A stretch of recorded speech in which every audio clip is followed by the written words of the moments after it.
자, 이번 시간은 그 개발행 허가의 제한, 개발행 허가 제한과 그리고 개발 밀도 관리 구역 주제를 학습할지도 그렇게 합니다. 네. 자, 개발 행비 허가의 제한이에요. 네. 개발 행비 허가 제한이죠. 자, 국토교통부 장관, 중앙정부죠. 그리고 시도지사, 국토교통부 장관, 그리고 전국의 시도지사, 그리고 시장군수는 일정한 사유가 있는 지역에 대해서 일정한 기간 동안 건축물의 건축 등 개발 허가를 제한할 수 있게 돼요. 자, 그때 이제 국토교통부에서 개발 허가를 제한합니다. 국토교통부에서 개발 허가를 제한할 때는 국토교통부에 설치된 중앙도시계획위원회입니다. 중앙도시계획위원회 심의를 거쳐서 개발 허가를 제한할 수 있고요. 그리고 시도지사, 시장군수가 개발 허가를 제한할 때는 시도, 시군에 있는 도시계획위원회, 그러니까 지방이 되겠죠. 지방도시계획위원회 심의를 거쳐서 개발 허가를 제한하게 됩니다. 자, 이렇게 개발 허가를 제한할 때는 중앙도시계획위원회나 지방도시계획위원회 심의를 거치는 게 원칙인데, 나중에 그 개발행 허가 제한이 연장할 때 있죠. 개발행 허가 제한이 연장될 수 있는데, 그때 연장할 때는 도시계획위원회 심의를 거치지 않고 개발행 허가 제한이 연장돼요. 개발 허가 제한계를 연장하고자 할 때는 도시계획위원회 심의 없이 개발 허가 제한계가 연장될 수 있다. 이제 그다음에 자, 이때 이제 개발 허가를 제한할 때는 원칙 제한 기간이 있습니다. 그때 개발 허가 제한 기간의 원칙이 1회 3년이에요. 1회에 하나요. 3년 내에서 개발 허가를 제한하면 원칙이에요. 근데 예외적으로 이제 그 개발행 허가 제한기간이 연장될 수 있습니다. 연장은 1회에 하나요.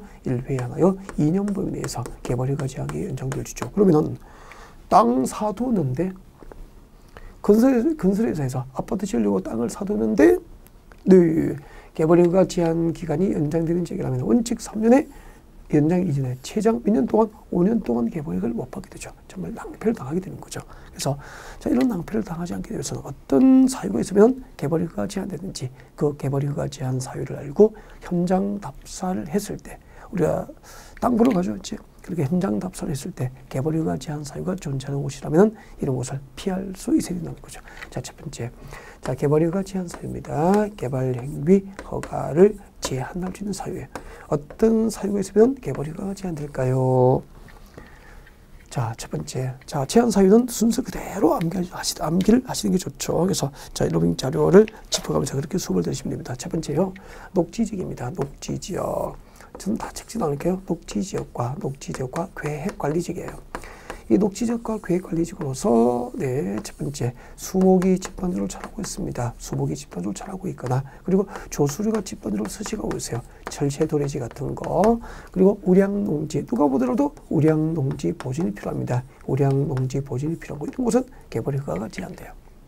그래서 녹지지역과 계획관리지역 땅 보러 가면은 앞으로 그 지역에 수목이 집단으로 자라고 있거나, 예를 들면 한국소나무 있죠. 우리 제대적 한국소나무는 보호수지로 지정돼 있어. 그러면은 녹지지역과 계획관리지역에 땅 사러 왔는데 거기에 한국소나무가 울창합니다. 그런 곳은 개발 허가가 안 난다 이 말입니다. 그리고 저 서산 간책 주변 지역, 그죠? 우리 서해안 쪽은 겨울철에 철새가 많이 오고 있죠. 이런 철새도래지, 조수류가 집단지로 서식하는 지역도 개발 허가가 안 나요. 그리고 경지정지가 잘 된 것 가끔 들어오셨을 겁니다. 뭐 농지법상 농업진흥지역 이런 곳은 개발 허가가 안 되죠. 자, 녹지지역과 계획관리지역으로서 수목이 집단지로 자라고 있는 지역 등은 개발 허가가 제한될 수 있다 그렇게 했고요. 그다음에 이제 허가 신청된 개발행위를 허가하면은 그 개발행위로 인해서 허가된 개발행위, 이 허가된 개발행위로 인하여 원인이죠. 이 허가 신청된 개발행위로 인해서 허가된 개발행위로 인해서 주변 환경이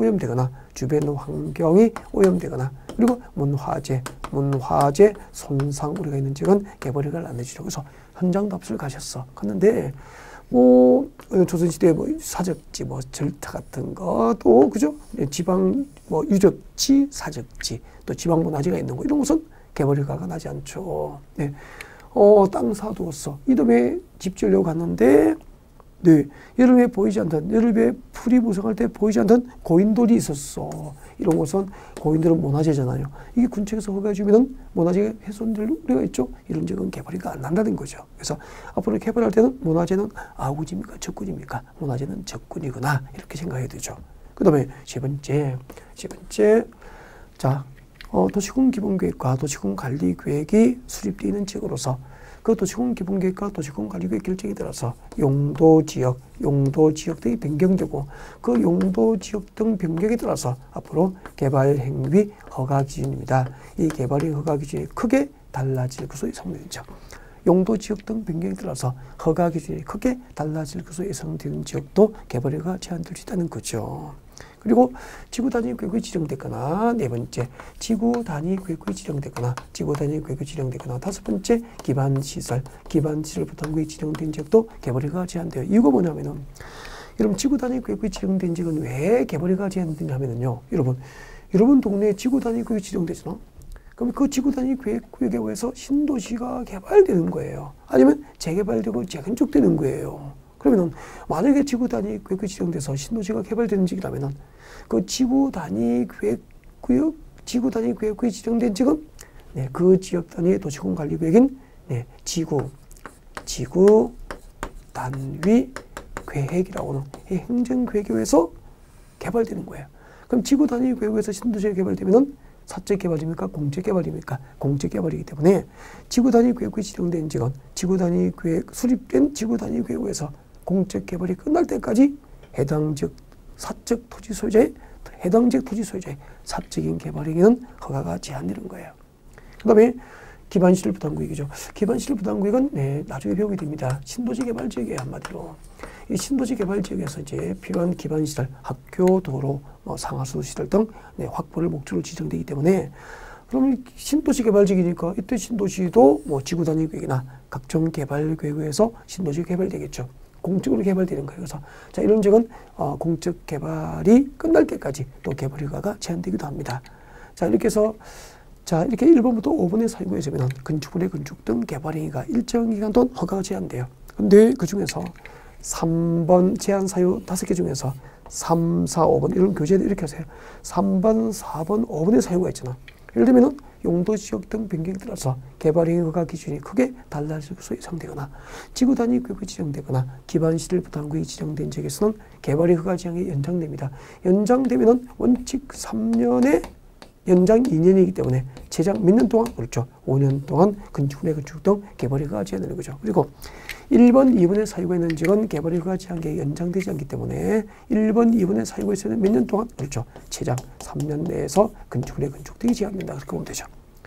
녹지적과 계획관리지로서 수복이 집단으로 처리하거나 조수류가 집단으로 서식하고 있거나 우량 농지 보존이 필요하거나 그 다음에 개발행위로 인해서 주변 환경이 오염되고 또 문화재 손상 우려가 있는 지역은 최장 3년 범위 내에서 개발행위 허가가 제한될 수 있다. 그렇게 됩니다. 자, 지금까지 개발행위 허가의 제한이었습니다. 그리고 이제 두 번째 주제가 이번 시간에 개발 밀도 관리 구역이죠. 자, 여러분과 함께 개발 밀도 관리구역, 개발 밀도 관리구역 설명드리겠습니다. 이 개발 밀도 관리구역은 자, 여기는 서울의 강남역이에요. 자, 서울의 강남역입니다. 자, 강남역이고 여기가 강남역이에요. 여기고 자, 역세권 재건축 아파트가 있습니다. 여러분, 자, 이 동네 재건축하기 전에 저층이었죠. 층수가 저층이었고 시대수가 2000세대였다고 가정합시다. 근데 이 저층 아파트 재건축 단지가 철거되고 여기에 초고밀도 이제 고층 아파트를 건축하는 방법으로 재건축이 이루어진 거예요. 이렇게 해서 이곳의 세대수가 2000세대에서 재건축 사업이 끝나고 6000세대로 3배가 늘어나 버리죠. 이렇게 되면 강남역 사거리는 지금도 출퇴근 시간이 아니어도 교통량이 얼마나 많아요. 그러면 이 도로는 그대로이기 때문에 도로의 교통량을 수용할 능력이 넉넉해집니까? 부족할 것이 예상됩니까? 도로의 교통량을 수용할 능력이 부족할 것이 예상되죠. 그리고 자, 보이지 않지만 도로 밑에 상수도 공급 능력이 부족해지고 또 하수 시설의 처리 용량이 부족할 것이 예상되잖아요. 또 2000세대일 때는 인근의 초등학교에서 이 아파트 단지 아이들을 다 수용할 수 있다고. 근데 시대수가 6000세대로 증가되면 학교의 학생 수용 능력이 부족할 것이 예상되죠. 이렇게 우리 강남역 주변 지역처럼 자, 도시 지역에서 용도지역이 주거지로 지정되어 있거나 상업지로 지정되어 있거나 그리고 공업지구로 지정된 지역, 공업지구로 용도지 지정된 곳은 대부분 이미 개발이 완료돼 가지고 이렇게 도로, 상하수도, 학교 등 기반시설 부족은 예상되지만 새로운 기반시설 설치가 곤란하더라고. 그래서 이런 지역을 대상으로 이미 개발이 완료된 주거지역, 상업지역, 공업지역에서 재개발 등 새로운 개발이가 고밀도 개발로 추진됨으로써 기존의 도로라든지 상하수도 시설, 학교 등 기반시설 부족은 예상되지만 새로운 기반시설 설치가 곤란한 지역을 대상으로 해당 지역의 개발 밀도, 해당 지역에 개발되는 밀도를 낮춰가려므로써 그 기반시설이 부족한 문제를 해결하고자 지정되는 것을 개발 밀도 관리구역이다라고 하는 거예요. 개발 밀도 관리구역이 뭔지 알겠죠? 그러면은 개발 밀도 관리구역이 지정되면 해당 지역에 개발되는 밀도를 낮춰 관리해야 되기 때문에 해당 용도지역에 허용될 건폐율과 용적률을 완화 적용합니까? 강화 적용합니까? 강화 적용을 하게 되는 거죠. 자, 그럼 개발 밀도 관리구역 누가 지정해야 될까? 지정권자. 여러분 그 개발 밀도 관리구역은 도시군 관리 구역이라는 글자는 들어갔죠. 개발 밀도 관리구역 구역이라는 글자는 들어갔지만 도시군 관리구역을 결정해야 될 용도구역은 아니에요. 그래서 시도지사라든지 대도시시장 그리고 국토교통부에서 도시군 관리구역 지정을 결정할 수 없습니다. 용도구역이 아니기 때문에. 그래서 관할 자치단체 지정, 그러니까 서울은 서울특별시장, 광역시는 광역시장, 세종특별자치시장, 제주특별자치도지사 그리고 시장군수 해당 지방자치단체장이 개발밀도 관리구역 지정이 돼요. 그리고 지방자치단체장이 개발밀도 관리구역 지정할 때는 절차. 서울은 서울특별시 도시계획원의 심의구 지정, 광역시는 광역시 도시계획원의 심의구 지겠죠. 군직은 군도시계획원의 심의를 통과하면 되죠. 그래서 지방이죠, 한마디로. 지방도시계획원의 심의를 거쳐서 개발밀도 관리구역 지정이 됩니다. 어디에 지정되죠? 지정돼서 자, 도시지역 안에서 용도지역이 뭐죠? 그렇죠. 주거지역이나 상업지역이나 그리고 공업지역으로 용도지역이 지정되어서 이미 개발이 완료된 지역 중에서 재개발 등 새로운 개발 행위로 고밀도 개발이 추진됨으로 인해서 기존의 도로, 상하수 시설, 학교 등 기반시설 부족은 예상되지만 주거지역, 상업지역, 공업지역 중에서 기반시설 설치가 가능한 지역입니까? 곤란한 지역입니까? 기반시설 설치가 곤란한 지역. 기반시설 설치가 곤란한 지역, 이런 지역을 대상으로 해서 개발밀도 관리구역을 지정이 되는 거예요. 그리고 이제 개발밀도 관리구역이 지정되면 그 지정의 효과로서 해당 지역의 개발밀도를 낮춰 관리해야 되잖아. 그죠? 그래서 개발밀도 관리구역이 지정되면 해당 용도지역에 허용될 용적률입니다. 용적률 최대한도 50%까지 용적률을 강화 적용할 수 있죠. 그러면은 자, 본래 재건축으로 50층을 건축하기로 했다면은 용적률을 50% 낮춰버리니까 강화되니까 절반 정도 세대수가 줄어들겠죠. 층수가 50층에서 25층으로 줄어들면 재건축으로 증가되는 세대수도 2000세대에서 3000세대 정도로 낮춰 관리할 수 있기 때문에 도로가 부족하고 상수도 공급 능력과 하수 처리 용량이 부족하고 그죠? 그리고 기반시설이 부족한 문제를 어느 정도는 해결할 수 있게 되죠. 자, 이렇게 개발밀도 관리구역이 지정되면은 이제 개발밀도를 낮춰 관리하기 위해서 해당 지역에 적용될 용적률 최대한도 50% 범위 내에서 용적률을 이제 강화 적용을 하게 되지요. 네. 자, 여기까지 개발밀도 관리구역이 없고요. 네. 기타 이제 개발밀도 관리구역 지정 기준 절차 중 이제 자, 여러분 교재를 같이 볼까요? 여러분 개발밀도 관리구역 양가로 4번에 보면은 지정 대상 나와 있죠. 개발밀도 관리구역 지정 대상 이거 5개 암기하는 거 너무 쉬워요. 다른 거 다 기억하면 됩니다. 1번 당해 지역의 도로 서비스 수준할 때 도로 동그라미 합니다. 도로 서비스 수준이 매우 낮아서 차량 통행 현장에 지정된 지역은 개발밀도 관리구역 지정할 수 있고요. 당해 지역의 도로율이 용도지역별 도로율의 20% 이상 미달되는 지역도 개발밀도 관리구역 지정을 할 수 있습니다. 도로율 할 때 도로 동그라미 합니다.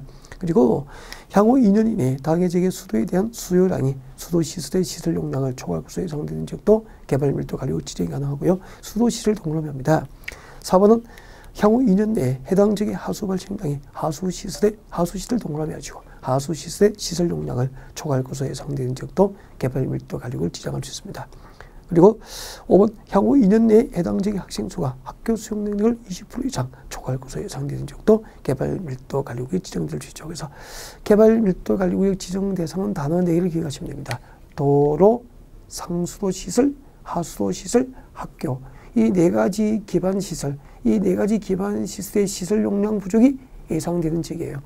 예, 연소가 있다면 향후 몇 년 내에 2년 내에 부족이 예상되고 몇 %? 20% 이상 부족할 것이 예상되면 개발 밀도 관리구역 지정 대상이라고 하시면 됩니다. 개발 밀도 관리구역 지정 대상은 단어 4개, 도로, 상수도, 하수도, 그리고 학교 등 기반 시설 부족이 예상되는 지역을 대상으로 개발 밀도 관리구역 지정하게 됩니다. 향후 몇 년 내에 2년 내에 몇 % 이상, 20% 이상 부족이 예상되는 지역은 개발 밀도 관리구역 지정 대상이 되는 겁니다.